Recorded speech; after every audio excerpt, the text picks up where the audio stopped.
بسم اللہ الرحمن الرحیم۔ آپ جو بھی اپنا کوئی موقف رکھتے ہیں، جو بھی آپ کا موقف ہے،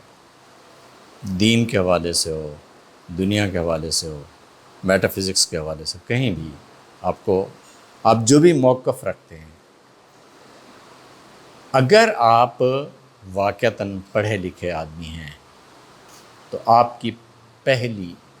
ڈیوٹی، آپ کا پہلا فرض یہ بنتا ہے کہ آپ کو پتہ ہونا چاہیے کہ آپ کے اس موقف کے پریمائزز کیا ہیں۔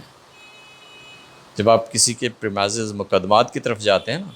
تو یہ ایک ریگریسو میتھڈ ہوتا ہے کہ آپ پیچھے کی طرف آ رہے ہیں، کہ آپ وہاں سے سٹارٹ کر رہے ہیں جہاں مقدمات پڑے ہوئے ہیں۔ اب ان مقدمات سے آپ اپنے موقف تک جاتے ہیں۔ پھر اگلا مرحلہ ہوتا ہے جسے پروگریسو کہتے ہیں، کہ آپ اپنے موقف سے اپنے الٹیمیٹ نتائج کو ورک آؤٹ کرتے ہیں۔ میری بات سمجھ رہے ہیں؟ یعنی دو طریقے ہیں۔ جب آپ اپنے موقف سے واقف ہیں، آپ کو پتہ ہے، آپ علمی اعتبار سے یہ جان چکے ہیں کہ میرا موقف درست ہے، تو اس کے درست ہونے کے لیے جو پری ریکویزٹس درکار ہیں، آپ کو پتہ ہونا چاہیے کہ آپ کے موقف کے مقدمات کیا ہیں، اور آپ کو پتہ ہونا چاہیے کہ ان مقدمات سے آگے نتائج کیا نکلتے ہیں۔ کوئی بھی بندہ کبھی بھی کوئی انٹیلیجنٹ سلوشن یا کسی انٹیلیجنٹ سٹینڈنگ لیتا ہو، اور اسے یہ پتہ نہ ہو کہ میں جو موقف اختیار کر رہا ہوں اس کے مقدمات کیا ہیں، اور اسے یہ پتہ نہ ہو کہ میں جو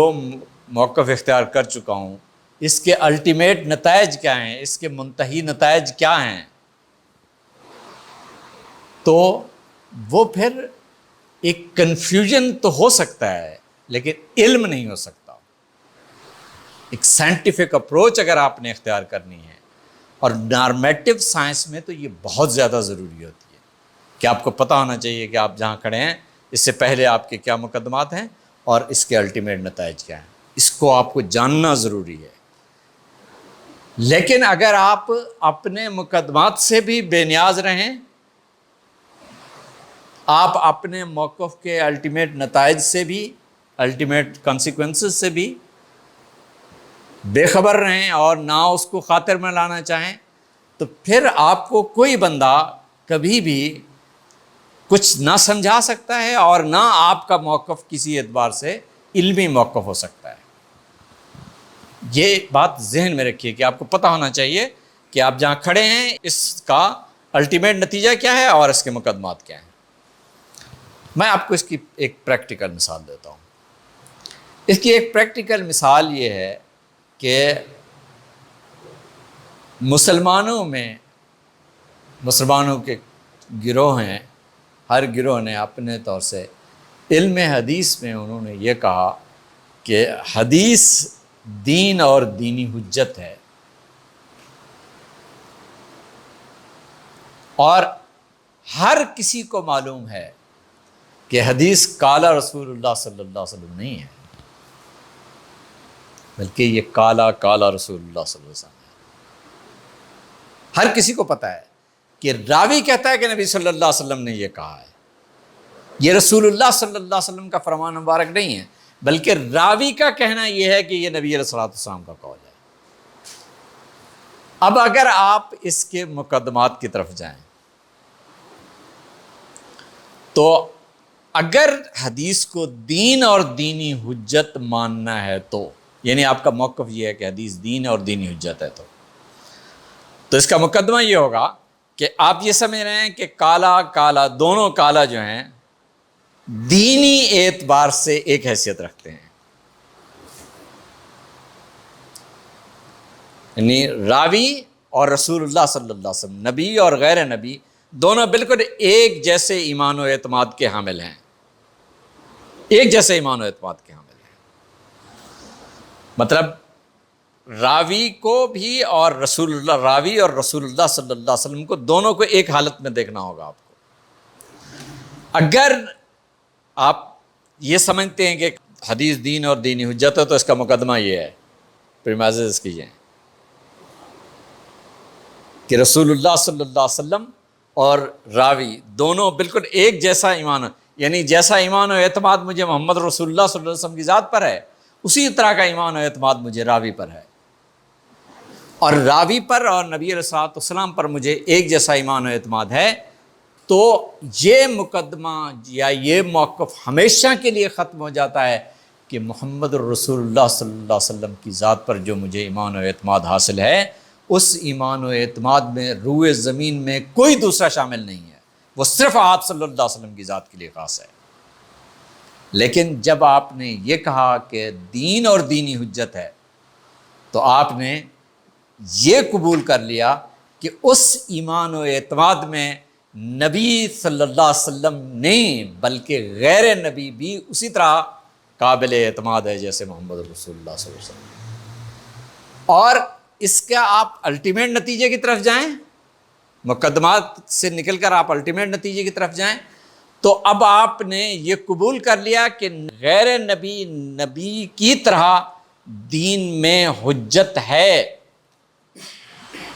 دین میں اسی طرح سے وہ مؤثر ہے جیسے محمد رسول اللہ صلی اللہ علیہ وسلم پر نازل ہونے والی وحی مؤثر، یعنی راوی کا قول اور محمد رسول اللہ صلی اللہ علیہ وسلم پر نازل ہونے والی وحی دونوں ایک حیثیت رکھتے ہیں، جس سے اگر آپ نے یہ موقف اختیار کیا ہے کہ حدیث دین اور دینی حجت ہے۔ الٹیمیٹ نتیجے کا ایک دوسری جہت پر جائیں تو پیغمبر علیہ الصلوۃ والسلام پر نازل ہونے والی وحی میں غیر نبی کے کہنے پر آ کر آپ نے اس میں ترمیم و تنسیخ کو جائز کیا، آپ نے کتاب اللہ پر تصرف کیا، اللہ کے حکم کو منسوخ کیا، آپ نے ختم نبوت کا انکار کیا ہے، ختم نبوت کا انکار کیا ہے۔ ختم نبوت کے آپ زیادہ بڑے دشمن ہیں کسی دوسرے سے اگر آپ یہ سمجھتے ہیں کہ نبی اور غیر نبی دونوں ایک جگہ کھڑے ہیں، اور حدیث کو دین اور دینی حجت ماننے والے لوگ اس بات کو قبول کر کے چلتے ہیں۔ اب اگر آپ اپنے موقف کے مقدمات سے بھی بے نیاز ہو جائیں، آپ اپنے موقف کے الٹیمیٹ کنسیکوینسز سے بھی بے نیاز ہو جائیں، تو پھر یہ ہمارا وہ مذہبی طبقہ ہے جنہوں نے ہمیں اب تک یہ درس دیا ہے کہ حدیث دین اور دینی حجت ہے، حدیث دین اور دینی حجت ہے۔ جن لوگوں نے بھی یہ بات کی ہے انہیں اللہ تبارک و تعالیٰ کو معاف فرمائے۔ دنیا کا سب سے بڑا جھوٹ یہ ہے کہ نبی اور غیر نبی ایک درجے پہ کھڑے ہو سکتے ہیں۔ دین میں غیر نبی اتنی ہی مؤثر ہے جتنی محمد رسول اللہ صلی اللہ علیہ وسلم مؤثر ہے۔ یہ ایک ایسا موقف ہے جس نے جو الٹیمیٹ کانسیکوینسز کے طور پر سامنے آتا ہے اس وقت جب آپ یہ موقف اختیار کرتے ہیں کہ حدیث دین اور دینی حجت ہے۔ چنانچہ کسی بھی علمی موقف، کسی بھی سائنٹیفک سٹینڈنگ پر جب آپ جاتے ہیں تو آپ پر یہ ضروری ہے کہ آپ کو پتہ ہونا چاہیے کہ میں جس موقف کو اون کر رہا ہوں اس موقف کے مقدمات کیا ہیں اور نتائج کیا ہیں۔ ہمارے ہاں کیونکہ نہ اس طرف توجہ دی گئی کہ اس کے مقدمات کیا ہیں، نہ اس طرف توجہ دی گئی کہ اس کے نتائج کیا ہیں، نتیجے کے طور پر آپ کے سامنے ایک ایسا دین آ کر کھڑا ہو گیا جس کی کتابوں کی کتابیں لدی جا رہی ہیں، لکھی جا رہی ہیں، بنائی جا رہی ہیں، جو اللہ کا دین نہیں ہے، اور اللہ تبارک و تعالیٰ نے معاف فرمائے انہوں نے اسے اللہ کا دین بنا کر پیش کیا ہے، صرف اس وجہ سے کہ انہیں اپنے موقف کے نہ مقدمات کا پتہ ہے اور نہ نتائج کا پتہ ہے۔ ہاں، جن لوگوں کے مفادات وابستہ ہوتے ہیں، جدید دنیا سے، جدید ذہن سے جن لوگوں کے مفادات وابستہ ہیں، وہ یہ موقف اختیار کرنے میں کوئی تردد نہیں کرتے، اس لیے کہ انہیں اس طرف جانا ہی نہیں ہے۔ نہ انہیں مقدمات کی طرف جانا ہے، نہ انہیں نتائج کی طرف جانا ہے، انہیں صرف آپ کو کنفیوژن کی ڈومین میں رکھنا ہے کہ جہاں آپ کا دماغ صرف کنفیوز رہے، اور اس کنفیوژن میں انہوں نے آپ کو پھنسائے رکھنا ہے۔ اللہ تبارک و تعالیٰ اس امت کو اس گمراہ فرقے سے نجات عطا فرمائے جن بد نصیبوں نے، بدبختوں نے اس امت کو آ کر اغوا کر لیا ہے، نہ انہیں یہ پتہ ہے کہ ہمارے موقف کا مقدمہ کیا ہے، نہ انہیں یہ پتہ ہے کہ ہمارے موقف کا الٹیمیٹ نتیجہ کیا ہے۔ السلام علیکم ورحمۃ اللہ۔